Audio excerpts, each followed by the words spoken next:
You're listening to The Bible Guys, a podcast where a couple of friends talk about the Bible in fun and practical ways.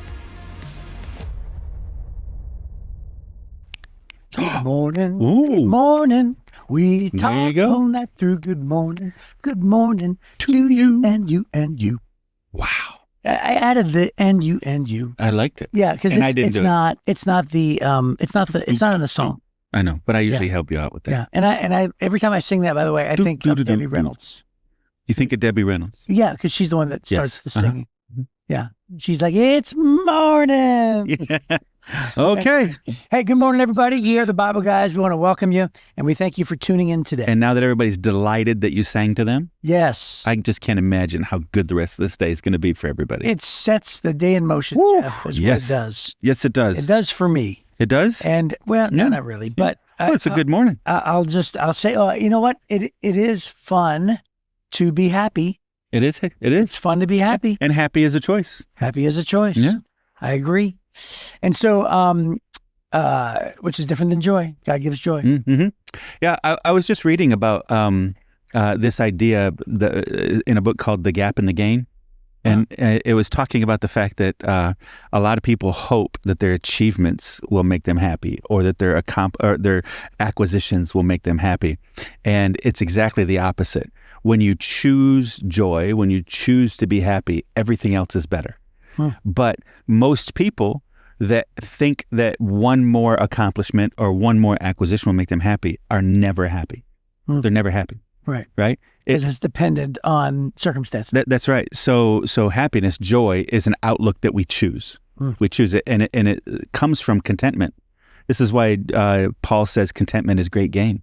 Right. Right? And being satisfied with what we have, being happy with what we have, then it makes the people we're around, the things we're doing, just so much more enjoyable because we've chosen to be happy. Good morning, right? That's a choice. Yeah. And it's not pulling a mask over your face and not paying attention or whatever. It's a choice to decide, hey, I'm not going to let the circumstances around me pull me down. That's right. Yeah. And then all your accomplishments are more fun. All your acquisitions are more fun. This is bonus material, ladies and It's gentlemen. extra. Yes, It's extra. Right. There's no charge for that. That is extra today. Yeah, it's free, everybody. Yeah, it's good. So you choose to be happy once a week when you sing good morning to us. That's right. Yeah, it's That's a choice. And by the way, I told my daughter that joke this morning, the freebie joke. From last week, in our dad jokes. Yes, and I loved my freebie joke. And the joke was something like, I asked for 12 bees, but the beekeeper gave me 13, and he said it was a freebie. Yes. And I told her, and she laughed so hard. She is so cute. She is adorable. And she thought that was the funniest thing ever. All right. Anyway, hey, here's the segment that we now have 3 less minutes to do, which is called Advice Booth. I don't know how to do this one. This one's a hard one. I don't either, but I think I have answers to these. Okay. I think I do. Okay. Here's what it says. This is a brand new segment. We've never done this before. It says you'll each give your advice on a topic and let the listeners vote to see who has the better advice. Okay. Advice booth. Envision having a little booth, and you come in and you just ask us any question. You remember? And from the wisdom, Yeah. the deep well of wisdom that we both have. Well, do you remember Linus and Lucy and Charlie Brown? Yes. Didn't Lucy have a booth? It was advice. Was it 5 advice? cents. Okay. Was it something like that? Maybe. I thought it was. It wasn't a kissing booth? No. No. I don't think so. I don't know. But anyway, here's the first one. Okay. Desiree wants us to give advice on this. How do I convince my dog to stop stealing my socks? Now, That's a good question. You currently have dogs. We have 2 dogs. Yeah. Yes. I don't have dogs, and I have not had dogs since I was in high school. Yeah. However, I do have an answer for this. Oh, you do? What is I that? do. And that is spray it with cleaner. Oh, yeah. Spray your socks with cleaner, because then if it's the right kind of cleaner, then if it's, not harmful to skin and things like that, your socks will smell fresh. And your dogs will not want to But put they it in their might mouth. just like to chew fresh socks. No, not with cleaner. I would say cleaner tastes nasty. spray them with hot sauce. There you go. That'll teach them. Yeah, you might ruin your socks, So? and you might not want to wear them as well. So, so let's let the voters vote. Yeah, hot sauce. Hot sauce is or my- cleaner. Which, by the way, I know hot sauce is effective. I do know that. So, and it's from a different animal, but my wife has bird feeders in the backyard. She loves bird feeders. Uh-huh. And the squirrels always want to come and eat all the seeds that she has out. Yeah. But if you put hot sauce on them, the squirrels won't eat it. But the birds can't taste hot sauce. It doesn't bother them at all. But they don't taste like that. So hot sauce doesn't bother birds, but it bothers the squirrels. The squirrels won't eat it. It's a fact.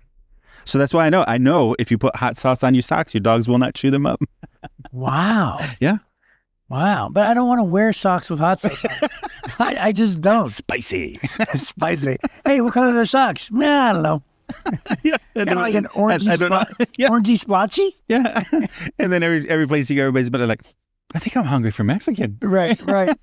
Or that's gross. Get away from me. Okay, so our listeners have to vote on that one. Yep. Okay. All right, number 2. How do I convince someone to share their snacks without looking desperate? I can only think of one thing, but go ahead. Oh, no, I was going to say, I have no answer for that one. I haven't figured it out yet.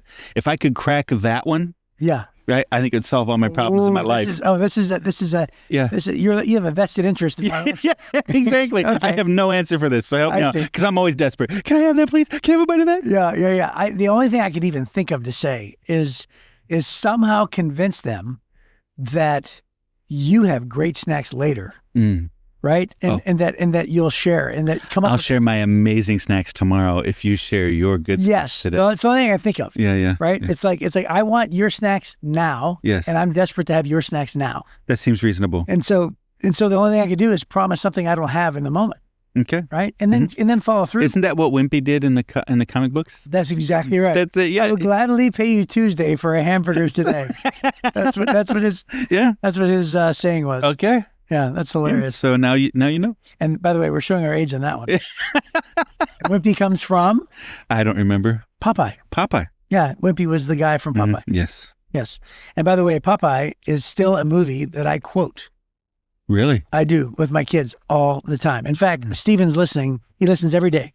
He's at an hour commute almost to work every day. Okay. Hi, Steven. Yeah. Hey, Steven. Keep your eyes on the road, buddy. And he already knows what I'm going to say because Robin Williams starred in Popeye in 1979. And there's a I don't know why, but I always say, lies, there's no buried treasure. I don't know why. Because that was just something I say. It has no relevance to anything. It has no relevance. I don't know why I say it. Yes. But it was just a great phrase. Mm-hmm. So there it is. So I just bored you with random trivia about. I loved it, but I'm going to take advantage of the idea of promising better snacks later. Oh, they have to current snacks now. They have to vote. Yeah, they have to vote on it. You can take advantage, but you got to come up with your own. Because the listeners have to vote. Unless you just want to give it to me. I'm just going to concede that one. Really? I'm going to concede that one because I don't know. I don't know how to get people to share snacks with me without looking desperate. I would have more snacks. How about leverage your position? Yeah, threaten them. Threaten them with firing them because everybody I'm around, I employ. So that's the only thing I can do is if you don't give me your snack, you just pack up your stuff and go. So that's my advice. How about that?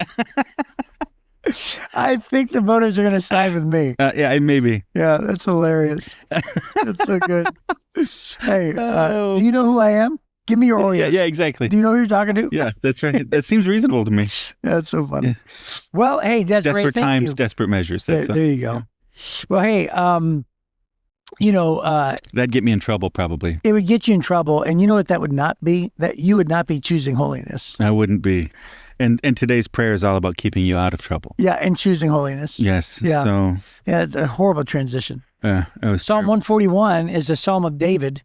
And poor David, whenever he got in trouble, his first instinct was to pray. So do you see at the top, it has the topic of the day, the prayer that keeps you out of trouble? Yeah. Well, yeah. And then she has just kind of a Psalm 141, 1-4, choosing holiness in a corrupt environment. Yes. It's kind of like a summary of that passage. So we covered both. We both did it. Yeah. We covered both. Yeah, okay. Yeah. So David always prays when he gets in trouble. His first instinct is to pray. Yeah, he's pretty good at that. He's really great at it. He's a big fan. Yeah, he's a big fan. So in Psalm 141, we're going to read 1 through 4. We're not going to read the rest of the chapter because he's really big on throwing his enemies off the cliffs. So we're not going to talk about that part. But the first part, it says... Hey, to be fair, it was his assignment from God Yeah, it was. to take out his enemies. It was. He was a harsh man. That's all I'm saying. David was a very harsh man. Well, he was a warrior. So he says this, "O Lord, I am calling to you. Please hurry. Listen when I cry to you for help. Accept my prayer as incense offered to you, and my upraised hands as an evening prayer offering. Take control of what I say, O Lord, and guard my lips, and don't let me drift toward evil or take part in acts of wickedness. Don't let me share in the delicacies of those who do wrong." Well, there you go. Yeah. And so you can see how both of these topics are great. So the title is The Prayer That Keeps You Out of Trouble, Yes. right? Yep. So that's what he's doing. He's saying like, hey, help me to not drift toward evil. Help me to Take control of what I say. Take control of what I say. I don't want to partake in the things around me, acts of wickedness. Right. And then the description next to Psalm 141, 1 through 4 says, choosing holiness in a corrupt environment. And how relevant is that? Right. Right? I mean, we find ourselves in corrupt environments all the time.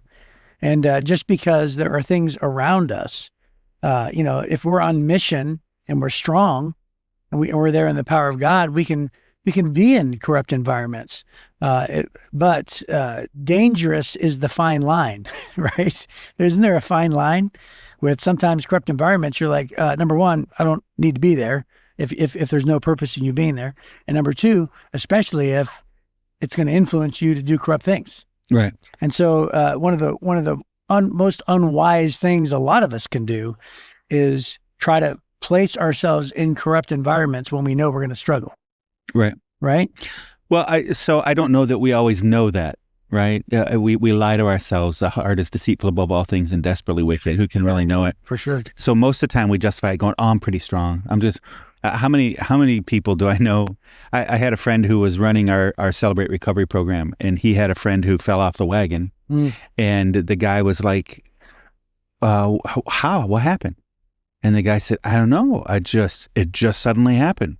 He said, "Well, tell me about it." So he starts talking about it. He said, "Well, after work, all the guys go down to the bar." He said, all I was just having a Sprite. Yeah. Right? For how long? Oh, months.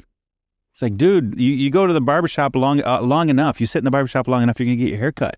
Right. That's what happened. It's not a surprise. You put yourself in that position for months, and then, of course, you fell. Right? So you got to stay away from those things. But he had it in his head. I'm strong now. I'm not going to, but on any given day, weakness takes over, temptation can take over. And so what David is saying here is, God, take control of my words, guard my lips, don't let me drift towards evil. And that's what we do. We don't usually fall into sin, we drift towards sin. Right. Right? It's just this slow drift. You just don't even realize it happens, and bang, there you are. And then we seem surprised by it. It's very rare that we just go, "Oh, there's some sin. Let's just swan dive into it." It very rarely ever happens. It's more like we just kind of drift into it. Yeah. Well, it reminds me of the pitching your lot towards Sodom. Right? Yes. So in the Pitching your tent. I said Lot. Lot pitched his tent. Pinching your tent. Yeah. Isn't that funny? Because Lot is another word. Yes. And that's his name. That's what. Yeah. So it's interesting because in the book of Genesis, there's that sort of message that's right there in front of us, where it says that when they chose to divide the lands, that Lot pitched his tent toward the wicked city of Sodom, and then all of a sudden here, a couple verses later, we find out that he's in the city of Sodom, living in Sodom, and then we find out that he's a prominent member of society in Sodom, right? And it starts with the fact that he, has his tent, toward that area. Uh-huh. So every day when he gets up, what's the first thing that he sees? Right. Right. And so it's just that progression. And then it also reminds me of what psalm is it where it says, where you sort of walk in the way of sinners, you sit in the seat of the scornful. Oh yeah. You know what I'm talking about? Yeah. What is that, Psalm 100 or something? Psalm 1. It's Psalm 1? Yeah. I knew it's one of the Psalms. Yeah. But it sort of talks about how you're walking by someone, and then all of a sudden you stand with them, and then all of a sudden you're sitting with them the next thing you know. Yeah, it says, "Oh, the joys of those who do not follow the advice of the wicked, or stand around with sinners, or join in with mockers, but they delight in the law of the Lord, meditating on it day and night. They're like trees planted along the riverbank, bearing fruit each season. Their leaves never wither, and they prosper in all they do. But not the wicked. They are like worthless chaff scattered by the wind. They will be condemned at the time of judgment. Sinners will have no place among the godly, for the Lord watches over the path of the godly, but the path of the wicked leads to destruction. What psalm was that? Psalm 1. It's so funny, Because it sounds different in the King James. Yeah. So Psalm 1 in the King James is how you and I grew up memorizing things. So it says, "Blessed is the man that walks not, that does not walk." Right? Well, I'm trying to do the. I'm trying to avoid. Oh, you're reading walketh. King James. Just read it. I wish I had the New King James. Do I have the New King James? No, not really. So blessed. Okay, fine. Blessed is the man that walketh not in the counsel of the ungodly, nor standeth in the way of sinners. Why? I just say walk or stand. Stand in the way of sinners, nor sitteth in the seat of the scornful, but his delight is in the law of the Lord. And so, again, growing up in Bible college, I loved the fact that this was a progression also, right? He's walking by, now he's standing, now he's sitting, right? Yeah.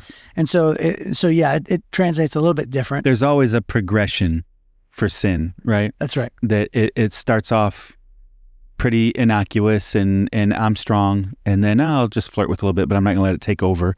Next thing you know, we're trying to recover from it. That's right. And that it's a devastating thing. There's the old preacher that used to say, sin will take you farther than you want to go and it'll cost you far more than you want to pay. Yeah. Right? For sure. And that's true. So here's in the Life Application Study Bible, for the note for verses 3 and 4, it says, David asked God to guard his lips.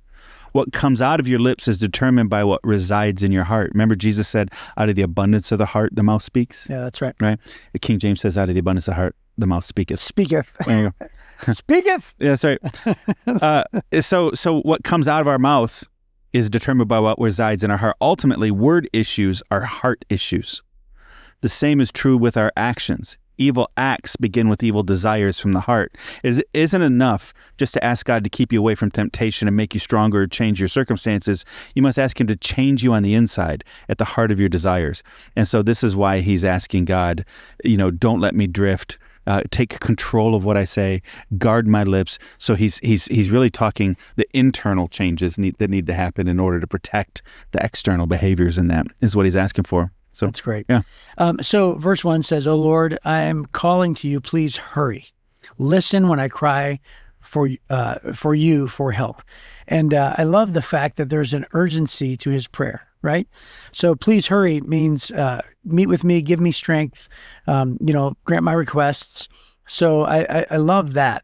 And so when we find ourselves in a compromising situation, again, David's first instinct is to pray.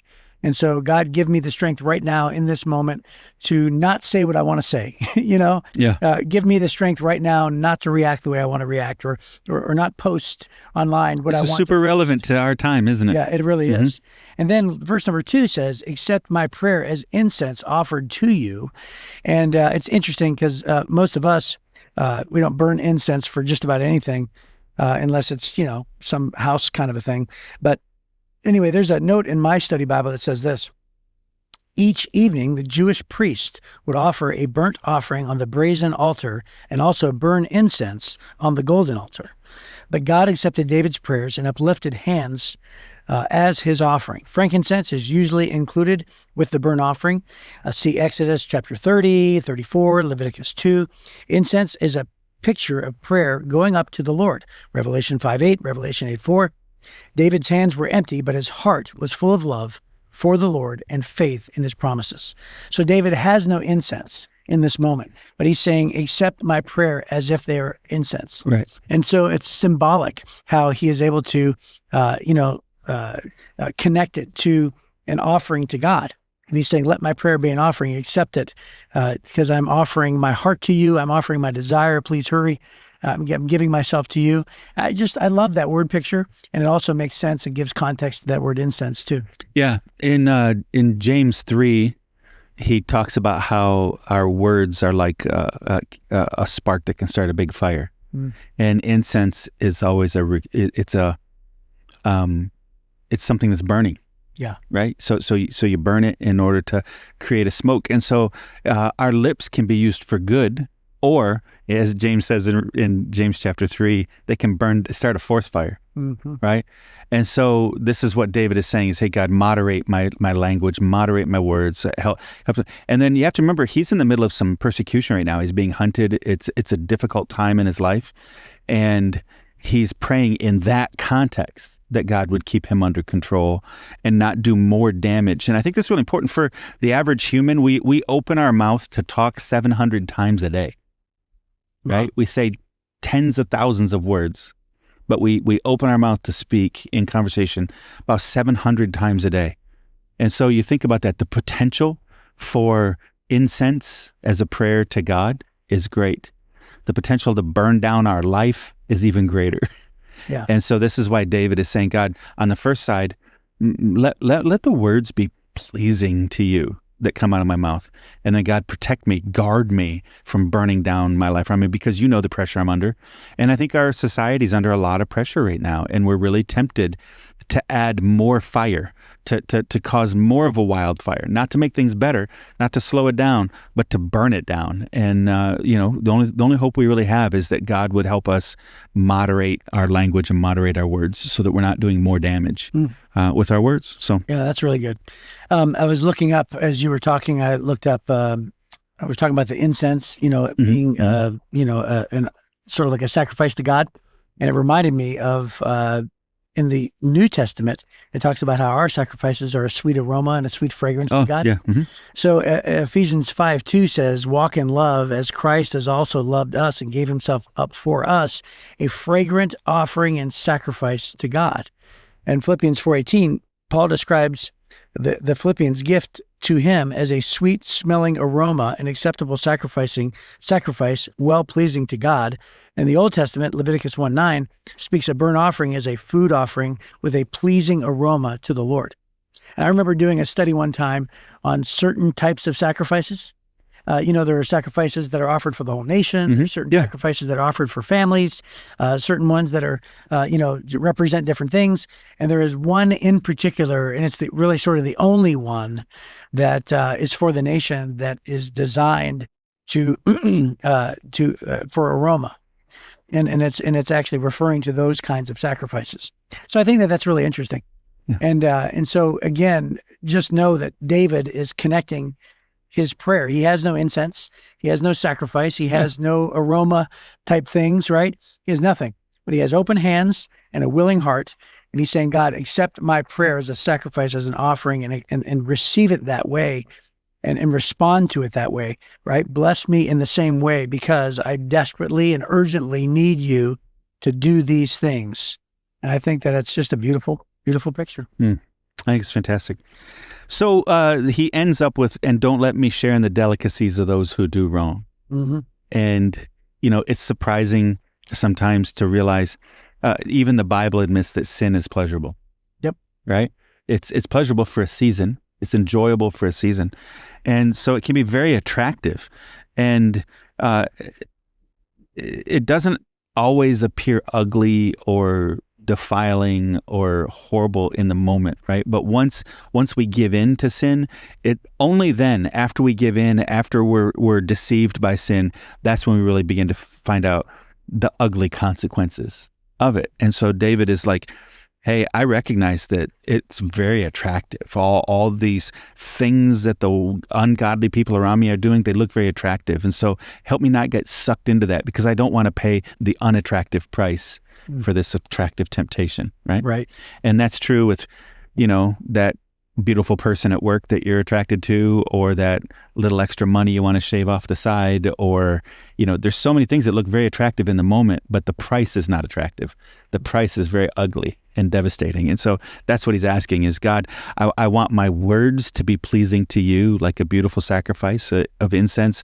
And then God, I want to keep my life clean and keep that pleasing to you too. Don't even let me give into those things that look really nice and pleasing to me because the price is greater than I want to pay. Yeah. And let's not underestimate that word drift. Yeah. Right? We said it before. Yeah. But when you find yourself one step closer, then understand that that's the beginning of the drift. Yep. Right? Yeah. So, hey, that's a great word to end on. And what a great passage in those 4 verses. So hopefully we'll see you tomorrow with another prayer of perseverance on the Bible Guys.